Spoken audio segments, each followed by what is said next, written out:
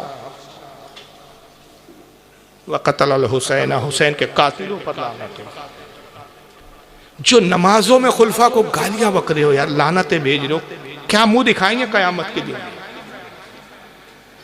इन बदबख्तों को ये अली के झूठे दावेदार है। इमाम इब्न हजर अल मक्की सवाइकुल मौरिका में लिखते हैं कि एक मरतबा हजरत अबू बकर सिद्दीक मौला अली को देख रहे हैं, मुस्कुराते देखते हैं, मुस्कुराते हैं, देखते हैं, मुस्कुराते हैं। बहुत देर तक कि जब मामला चला, मौला अली ने अर्ज़ किया, अमीरुल मोमिन फिदा हो जाऊं मैं आप पर, इससे पहले कभी ऐसा नहीं हुआ कि आप मुझे देख देख के इतना मुस्कुराए हो। क्या बात है कि आप मुझे देख के मुस्कुरा रहे? तो हज़रत सैयद अबू बकर फरमाते हैं कि अली, मुझे रसूलुल्लाह की एक हदीस याद आ गई। वो हदीस याद आई और बस उस बुनियाद पर मैं तुम्हें देख रहा हूँ, मुस्कुरा रहा हूँ। या अबा बकरीन, क्या हदीस है? कहा, रसूलुल्लाह से मैंने अपने कानों से सुना कि मेरे आका ने फरमाया कि क़यामत के दिन अल्लाह ताला आमाल मीज़ान पे तोलेगा, नेकियां ज़्यादा होंगी, हुक्म इलाही होगा, इसको जन्नत की तरफ फरिश्ते ले जाओ। आमाल की बुनियाद पे जन्नत का मुज़दा सुना दिया जाएगा। फिर आका ने कहा कि जब फरिश्ते जन्नत के करीब लाएंगे, दरोगा जन्नत को अल्लाह हुक्म देगा कि उस शख्स को उस वक्त तक जन्नत में दाखिल न कर जब तक वो अली से जन्नत में दाखिले का परवाना ना अल्लाह ले। तो जब वो जन्नत के करीब आएगा तो दरोगा जन्नत कहेगा, तुम्हारे अमाल की बुनियाद पे जन्नत में जाने का हुक्म हो गया, लेकिन मोहब्बत अली का परवाना है तुम्हारे पास? तो वो जन्नती कहेगा, ये क्या है? कहेगा, तुम अली से मोहब्बत करते थे क्या दुनिया में? हाँ हाँ मोहब्बत करते। जाओ अली से मोहब्बत का परवाना लाओ। परवाना मतलब पास। तो फिर आका ने कहा, यह अबू बकर सिद्दीक हदीस सुना रहे हैं अली को। तो आका ने कहा कि फिर वो जन्नती अली की तरफ आएंगे और अली से जो हकीकत में दुनिया में मोहब्बत करता था, अली उसको परवाना देंगे। जिसको अली परवाना दे वही जन्नत में दाखिल होगा, जिसको परवाना ना दे उसको जन्नत से लौटा दिया जाएगा। ये कह के अबू बकर खामोश हो गए। कहा, अली ये हदीस याद है इसलिए मैं मुस्कुरा रहा हूँ। मौला अली अर्ज़ करते, अबू बकर अमीरुल मोमिन, या तो इसके बाद की आप हदीस जानते ही नहीं, या आजीज़ी में आप इसको छुपा रहे हैं, आजीज़ी इनकिसारी कर रहे हैं। कहा, अली आप कह दे, मैं क्यों कहूँ? कहा, ये हदीस मैंने भी सुनी, मगर अबू बकर आपने पूरी हदीस बयान नहीं की। या तो आप आजीज़ी कर रहे हैं या इसके बाद की हदीस आप शायद नहीं जानते। मैंने जब रसूलुल्लाह से सुना तो आका ने कहा, अली जब वो जन्नती तुझसे जन्नत का परवाना लेने आए, खुदा की कसम तू उस शख्स को हरगिज़ परवाना ना देना जिसके दिल में अबू बकर और उमर की मोहब्बत ना हो। और मैंने रसूल से अहद किया, या रसूलुल्लाह, उसे मैं हर की जन्नत का परवाना नहीं दूंगा जिसके दिल में राई के दाने के बराबर भी अबू बकर उमर से बुग़्ज़ होगा। ये है इस्लाम। भाई आप अपने ससुर को गाली बकते हो क्या? ये नबी के ससुर है भाई, नबी के रिश्तेदार है, नबी के करीब है। कुरान अज़ीम कहता है कि अच्छे के लिए अच्छी औरतें हैं, बुरों के लिए बुरी औरतें हैं, गंदों के लिए गंदी औरतें हैं और गंदों के लिए गंदी औरतें, और गंदी औरतों के लिए गंदे शौहर। ये तो आम कायदा है, आम मुसलमानों के लिए कुरान ने बयान की। आयत का मफ़हूम है जो मैंने बताया। अल्लाह के नबी सल्लल्लाहु अलैहि वसल्लम अपनी ज़ौजियत के लिए ऐसा घराना चुनेंगे जो कुफ़ार और काफिर हो, बदतरीन हो। ऐसी बीवी का इंतखाब करेंगे जो माज़अल्लाह अहले बैत से नफरत करती हो और जहन्नम में जाने वाली हो। कैसे मुमकिन है? तो ये एक बड़ा अजीब इस फ़र्क़े का मामला है और एक बड़े अजीब हालात हैं इन लोगों के। और यहाँ तक के एक क्लिप देख ले, फिर उसके बाद मैं मौजू दूसरा लेकर आता हूँ कि आप ये ना सोचे कि इस मामले में सिर्फ शिया है, देवबंदी भी इससे कुछ पीछे नहीं। अभी आप सुन रहे हैं कि अबू बकर सिद्दीक को यह काफिर कह रहे, कलमे में उस चीज़ को इन्होंने शामिल किया है। ये नाउज़ बिल्लाह मिन ज़ालिक हज़रत उमर को लान तान कर रहे हैं, गाली बक रहे हैं। अब जरा इधर आइए, इनको देख लीजिए, इनका क्या हाल है।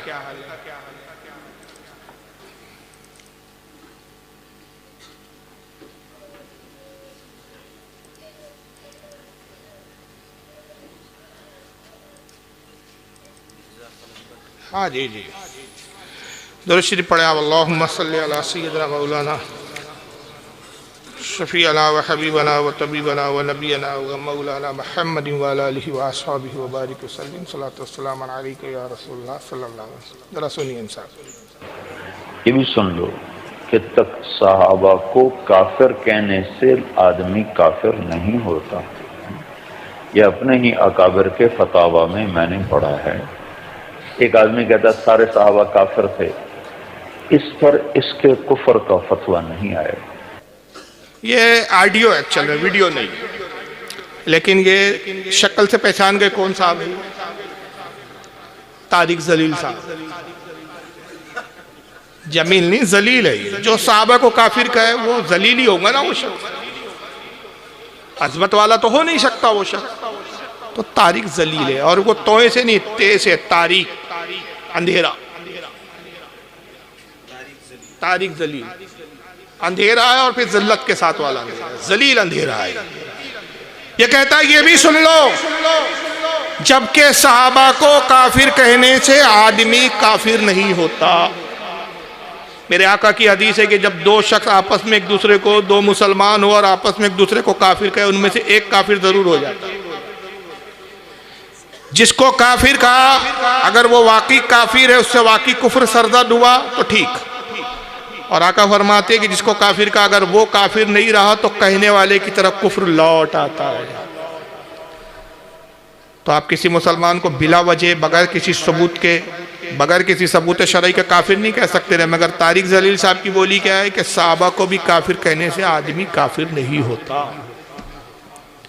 ये अपने ही अकाबिर के फतावे में मैंने पढ़ा है।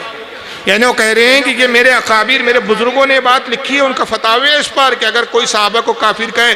अब इसने सहाबा का पर्टिकुलर किसी एक सहाबी की बात नहीं किया कि वहां पर फिर थोड़ी सी कोई गुंजाइश निकाले कि भाई उस सहाबी का पहले किरदार देखना पड़ेगा, कैरेक्टर देखना पड़ेगा, या ये भी देखना पड़ेगा कि वो सहाबी है या नहीं है, सहाबी थे नहीं थे, कहीं मुर्तद तो नहीं हो गए थे, बाद में इस्लाम से तो नहीं फिर गए थे, माज़अल्लाह ज़कात के मुनकिरीन में से तो नहीं थे।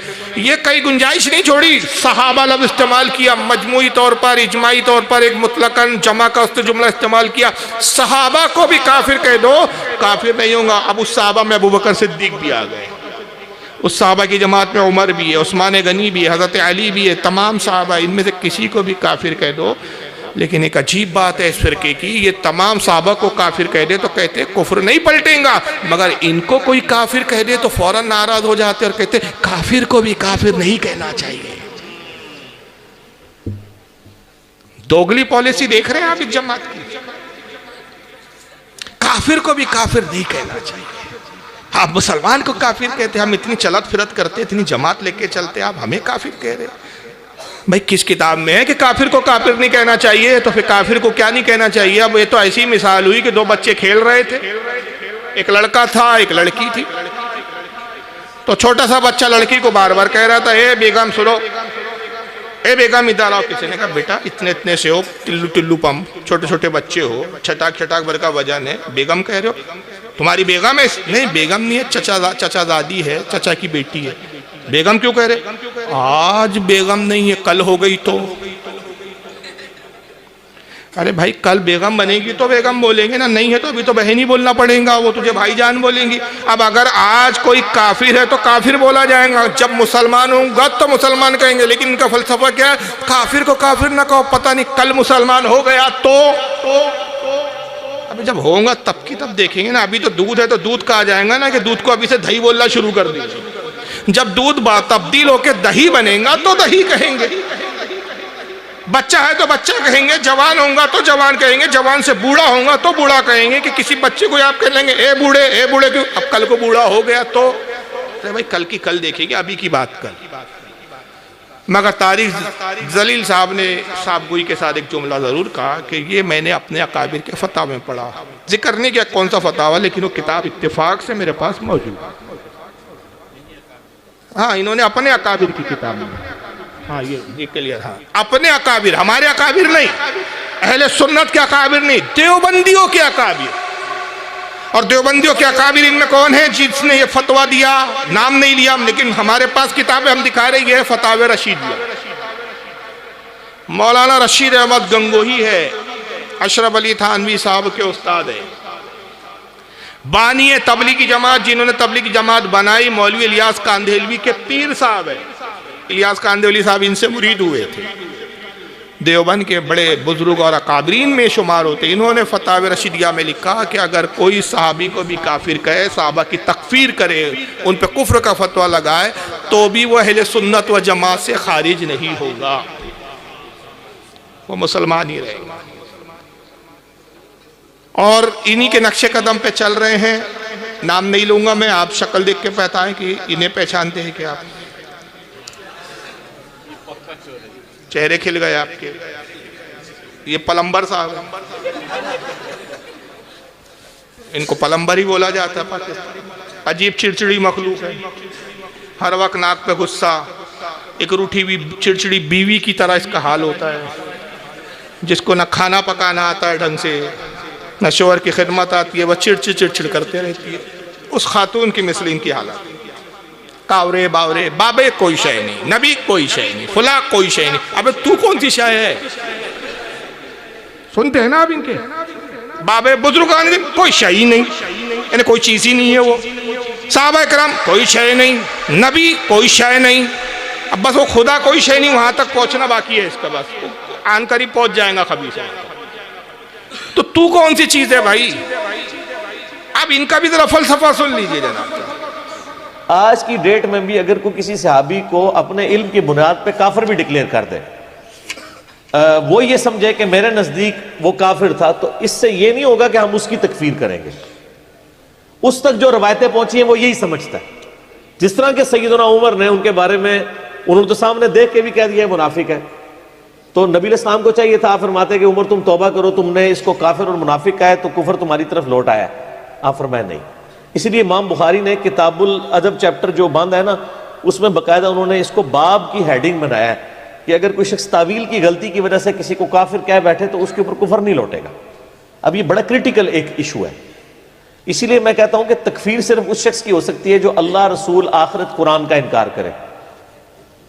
अगर किसी हस्ती का कोई इनकार कर देता है, सैयदना अबू बकर, उमर, उस्मान, अली या किसी भी और बड़ी से बड़ी हस्ती का, तो ये कुफर इस्लाम का मसला नहीं होगा। आप उसको यानी एक बिदत पे मबनी कह सकते हैं, गुमराही पर मबनी कह सकते हैं, दोजख में ले जाने वाला काम कह सकते हैं, लेकिन इस्लाम से इखराज वाला मामला नहीं होगा। ये एक क्रिटिकल इशू है। ये मसला तकफीर बहुत सेंसिटिव है। मसला तकफीर बड़ा सेंसिटिव मसला है, बहुत हसास मसला है। अब हसास से ज़्यादा आसान लफ्ज़ नहीं है मेरे पास उर्दू का। पता नहीं बंगाल में आप लोग इस जुमले को कितना समझे। सेंसिटिव समझ गए कि जो इंग्लिश समझते हैं। बड़ा सेंसिटिव, बड़ा हसास मसला है। कोई शख्स तावील की बुनियाद पर किसी सहाबी को काफिर कह दे तो उस पर हम उसकी तकफीर नहीं करेंगे। मिर्जा पलंबर साहब कह रहे हैं उसको काफिर नहीं कहेंगे, जबकि ये मुतलकन हुक्म है। हमारे इमाम ने, इमाम मालिक रहमतुल्लाह अलैह का फतवा है कि जो जमात साहबा को मुतलकन काफिर करार दे वाजिबुल कत्ल है। इमाम मालिक का फतवा और दिगार आइम्मा ने भी यही कहा। हाँ, मखसूस किसी ऐसे सहाबी के किसी फेल की बुनियाद पर वो अगर उनकी गुस्ताखी करे, तौहीन करे, तकफीर नहीं। तकफीर तो किसी भी सहाबा की करेंगे। हजरत अमीर माविया को भी जब काफिर कहेंगे, उलमा ने कहा उसको भी हम काफिर कहेंगे। काफिर कहना एक अलग मसला है। किसी की अफजलियत का इनकार करे या किसी सहाबी की मकाम और दर्जे को उससे कम तर बयान करे, उसको गुमराह और बदमज़हब कहा जाएगा। लेकिन मुतलकन अगर सहाबा की करता है और वो तावील, वहाँ तावील की गुंजाइश ही नहीं है, क्योंकि सहाबी अगर जब साबित हो गया, जो सहाबी है वो जन्नती है। और जिसके सहाबा होने में डाउट है कि सहाबी है नहीं, मुनाफिक है, तो फिर जब वो सहाबी नहीं रहा तो फिर सवाल ही पैदा नहीं होता, तो वो तो फिर खुद ही जहन्नम। अच्छा, थोड़े देर के लिए अगर हम मान लें, इसने इमाम बुखारी के एक बाप का जिक्र किया कि इमाम बुखारी ने एक बाप कायम किया कि अगर कोई तावील पर किसी को काफिर कहे तो हुक्म नहीं लौटेंगे, तावील की बुनियाद पर। तो ये तो फुकाए कराम ने भी हमारे बयान किया है कि मिसाल के तौर पे एक शख्स ने ऐसा जुमला या ऐसा काम किया कि हमारे नज़दीक, अपने इल्म के नज़दीक, इल्म के एतबार से हमें वो कुफ्र लग रहा था। हमने कह दिया भाई ये काम तो कुफ्र है। बाद में हमसे किसी बड़े आलिम ने हमें बताया कि नहीं नहीं साहब, इस पर कुफ्र नहीं होता, आपने गलत उसको काफिर कहा। तो ये ज़रूर है कि उस पर कुफ्र का फतवा नहीं दिया जाएगा। लेकिन इसने कुछ शख्सियतों के बाकायदा नाम लिए, कहा कोई अगर अबू बकर के बारे में ऐसा कह दे, हज़रत उमर के बारे में कह दे, उस्मान गनी के बारे में कह दे, अली के बारे में कह दे, तो उसको हम काफिर नहीं कहेंगे। अबू बकर को काफिर कहना तो बहुत दूर की बात है। जाहिल शख्स अबू बकर सिद्दीक की सहाबियत के मुनकिर पर काफिर होने का इजमा है। अबू बकर सिद्दीक के खलीफा अव्वल खिलाफत के मुनकिर पर कुफ्र का फतवा है, और इस पर हमारे फुका ने कहा कि इस पर तमाम अहले सुन्नत का इजमा है। अब मैं से सवाल करता हूं कि अगर तू कह रहा है अबू बकर को काफिर कह दो तो कुफ्र नहीं लौटेगा, तो अबू बकर की किस तावील की बुनियाद पे तू तकफीर कर रहा है, वो तावील तो बता। ऐसा कौन सा फैल तूने नऊज़ुबिल्लाह मिन देख लिया अबू बकर में जो तेरे नज़दीक कुफ्र लग रहा था, और कह रहा अगर कह दिया जाए तो कुफ्र का फतवा नहीं लगेगा। लेकिन वही दोगली पॉलिसी, मैंने अभी बताया ना कि इनकी दोगली पॉलिसी क्या होती है बातिल की। ये साहबा तक को काफिर कहेंगे जुरत करके, इनको काफिर कह दिया जाए तो तिल मिला जाते हैं। अब उसके बरक्स इस मिर्जा पलंबर की दूसरी क्लिप सुनिए। मिर्जा गुलाम अहमद कादियानी ने कहा, कहाँ खता खाई है जिससे आपने उसने अपने आप जिसमें उसने अपने आप को ज़िल्ली नबी का दावा किया हो। देखें जी, इसके ऊपर गामदी साहब ने काफ़ी वर्किंग की है। आप उनकी यूट्यूब पे वीडियोस देख लें। उनका भी मौक़िफ़ यही है कि उससे कोई सही सनद से साबित नहीं है कि उसने खुद कहीं पे दावे नबूवत किया हो। उससे कोई सही सनद से साबित नहीं है कि उसने खुद कहीं पे दावे नबूवत किया हो। उसने जो है वो इशारे ऐसे ज़रूर दिए, प्लस मसीह मऊद होने का दावा, इमाम महदी होने का, ये सारे दावे किए हैं। और एक उनका ग्रुप भी लाहौरी ग्रुप ऐसा है जो उनको मुजद्दिद मानता है और उम्मती नबी नहीं मानता। बहरहाल मेरा मौक़िफ़ क्या है वो यूट्यूब पे आप जाके लिखें, कादियानी फ़िरका को दावत इस्लाह। मैं इनको इस्लाम से, अहले सुन्नत से टूटा हुआ एक फ़िरका मानता हूँ, जिन्होंने इस बड़े लेवल का इख्तलाफ किया कि इनकी तकफ़ीर करना हमारी मजबूरी बन गई, क्योंकि उन्होंने इस इख्तलाफ की बुनियाद पे हमें काफिर डिक्लेयर कर दिया। और उन्होंने कहा जो गुलाम अहमद कादियानी को नबी नहीं मानता हम उसे काफिर समझते हैं। और उन्होंने कहा जो गुलाम अहमद कादियानी को नबी नहीं मानता हम। एक जाहिल शख्स का नाम मिर्जा पलंबर है। इसकी कैफियत ऐसी है कि बकराहू जुनून में ना जाने क्या क्या, कुछ ना समझे करे खुदा करे को। एक तरफ कहे आया कि सहाबा को भी अगर कोई तावील से काफिर कहे हुक्म नहीं लौटेगा, हम उसकी तकफीर नहीं करेंगे, यानी उसको हम काफिर नहीं कहेंगे। सहाबा को काफिर कहने वाले को भी हम काफिर नहीं कहेंगे। मगर जहाँ तक गुलाम अहमद कादियानी का मामला है, जिसने नबुव्वत का दावा किया, तो पहला कहता है कि इस सही सनद से साबित ही नहीं है कि उसने नबुव्वत का दावा किया। अरे जाहिल, कोई रिवायत है कि जिसमें सनद देख रहा है, उसकी अपनी किताबें मौजूद है उसके दावे नबुव्वत पर, उसका अपना इकरार मौजूद है, उससे बाज़ाब्ते मुनाजरे हुए उलमा के, उसने बाज़ाब्ता किताबें लिखी और तमाम फ़िरक़ों का उसके कुफ्र पर इत्तेफाक है, किसी का इख्तलाफ नहीं। लेकिन इसका एक उस्ताद गामदी दाढ़ी मुंडा है, वो देखे होंगे कि उस पर आता हो टीवी चैनलों पर। गामदी साहब ने बड़ी वो तहकीक की है। अरे जाहिल, तू तो कहता है कि ना मैं वहाबी ना मैं बाबी, मैं हूँ इल्मी किताबी, तो गामदी किस किताब का नाम है? गामदी साहब तेरे लिए कैसे हुज्जत हो गए? गामदी साहब ने कहा कि साहब उससे सही सनद से साबित नहीं है। फिर खुद ही पलट गया, कहा कि असल में ये हुआ कि गुलाम अहमद कादियानी के मानने वाले जो है, उन्होंने गुलाम अहमद कादियानी को इतना माना, इतना मुबालगा किया और कहा कि जो गुलाम अहमद कादियानी को नबी ना माने हम उसको काफिर मानते। अरे अभी तो तू कह रहा गुलाम अहमद कादियानी ने नबुव्वत का दावा ही नहीं किया। जब नबुव्वत का दावा ही नहीं किया तो उसके मानने वाले उसको फिर नबी किस बुनियाद पे मान रहे हैं? अब उसके बाद यू टर्न लिए मिर्जा साहब ने, कहा चूंकि उन्होंने हमें काफिर कहा इसलिए हमारी मजबूरी हो गई कि हम उन्हें पलट कर काफिर कहे। अगर वो हमें काफिर कहना छोड़ दे तो हम भी इनको काफिर कहना छोड़ दें। कादियानियों से क्या इस बुनियाद पर हमारा इख्तलाफ है कि वो हमें काफिर कहते हैं, और वो काफिर कहना हमें छोड़ दे तो हम उनको मुसलमान बोलना शुरू कर देंगे? माफ़ करना, इस पर हमारा उनसे इख्तलाफ नहीं है। वो हमें काफिर कहे, मुशरिक कहे, हमारे उनके कहने से क्या होता है? उनके कहने से थोड़ी हम काफिर हो जाएंगे। हमारा सबसे बड़ा इख्तलाफ ये है कि गुलाम अहमद कादियानी को वो नबी मानते हैं। गुलाम अहमद कादियानी ने नबुव्वत का दावा किया और रसूलुल्लाह के बाद कोई भी शख्स नबुव्वत का दावा करे उसको कत्ल किया जाएगा और ऐसे शख्स की तकफीर की जाएंगी, उसको काफिर करार दिया जाएगा। क्यों? इसलिए कि हुजूर सल्लल्लाहु अलैहि वसल्लम खातमुन नबीन है, आखिरी नबी है। इस पर इजमा भी है, कुरान की आयतें भी है, सही हदीसें भी है। इस पर 1400 साल में की उम्मत में किसी का इख्तलाफ नहीं। कुरान अज़ीम में वाज़े तौर पर रब ने इरशाद फरमाया, मा काना मुहम्मदुन अबा अहदिम मिन रिजालिकुम वलाकि रसूलुल्लाहि व खातमुन नबिय्यीन। ऐ लोगों, मोहम्मद तुम्हारे मर्दों में से किसी के बाप नहीं है, वो नबियों में सबसे, वो अल्लाह के रसूल है और नबियों में सबसे आखिरी पैगंबर है। आका ने उस आयत की तशरीह करते हुए वाज़े तौर पर कहा, ला नबी आबादी, मेरे बाद कोई नबी नहीं। अच्छा, अब एक चीज़, मैंने हज़रत उमर की फजीलत पे इब्तिदा में एक हदीस सुनाई थी। हुज़ूर ने कहा, अगर मेरे बाद कोई नबी होता तो कौन होता? जब उमर ना हो सके, 1400 साल पहले जो इतने अफजल थे कि जिनकी फजीलत बयान करने के लिए जिब्रील को 950 साल भी कम पड़ जाए, वो नबी ना हो सके तो आज का फटीचर कोई कैसे नबी हो सकता है? आज तो कोई सहाबी के बराबर नहीं हो सकता, तो नबी होना तो बहुत दूर की बात है। लेकिन मिर्ज़ा पलम्बर साहब की जो अक्ल है ना, वो घास चरने गई है। बेचारा यतीमुल इल्म है, कहीं से पढ़ा लिखा कुछ है नहीं। और यहाँ तक के हज़रत उमर के बारे में तक कि बदबक क्या बोलता है, ज़रा सुनिए।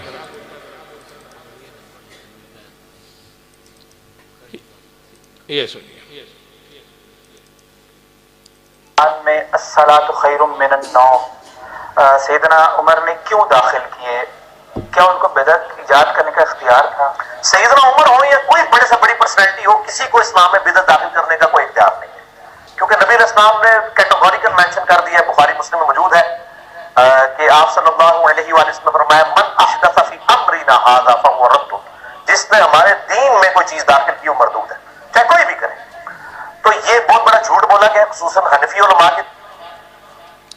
वो आवाज़ थोड़ी सी ठीक नहीं है, पुरानी वीडियो एक्चुअल में मैं जुमले दोहरा देता हूँ क्या बोला गया है। एक सवाल करने वाले किसी शख्स ने उस पर फ़ोन पर सवाल किया कि हज़रत उमर ने सुबह फजर की अजान में इन जुमलों का इजाफा किया, अस्सलातु खैरुम मिनन नौम। तो ये अजान में पहले तो था, ये हज़रत उमर ने अपने ज़माने में इसको अजान में हिस्सा बना दिया इस जुमले को। तो क्या हज़रत उमर को इख्तियार है कि किसी दीन के मामले में अपनी कोई चीज़ अपनी तरफ से दाखिल कर दे, बिद्दत को दाखिल कर दे? तो पलम्बर साहब कहते हैं, उमर हो या कोई भी सहाबी हो, उनको भी कोई हक नहीं पहुंचता कि कोई बिद्दत को ईजाद करे। सबसे पहली बात तो ये मैं अर्ज़ करूँ कि इस ताल्लुक़ से इख्तिलाफ है कि ये अजान में जो अल्फाज है अस्सलातु खैरुम मिनन नौम, ये हज़रत उमर ने अपने ज़माने में राइज किए या रसूलुल्लाह ने किए?